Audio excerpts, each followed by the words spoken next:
Hallelujah.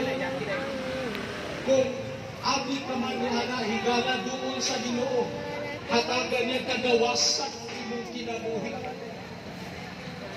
Ilha ang imong sala at ubangan sa Ginoo.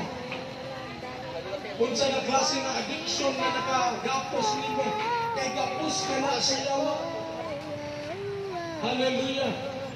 Ampuk sa Ginoo kay hatagan ka niya kagawasan doon sa Ginoo. Kung nakasinati ka man niya ng mga butang na addiction, sa kunun sa man na klaseng addiction, sa mga illegal na druga na addiction, higala, pwede mi makaampok ng hak kanimo. Nakasinati ka man kung bisan unsa nga mga problema, soliran, balatian, pwede mi makahatag ninyo mga pag-ampok. Pwede mo muduol diri kung nakinahanglan ka mo mga pag-ampok.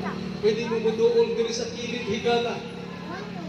Kay ang dami muhatag kaninyo sa inyohang ginahanglan ng pag-ampok.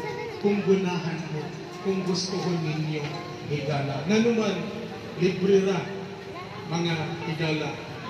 Kay nagingon ang Diyos, tumawag ka at ako'y sasagot sa iyo.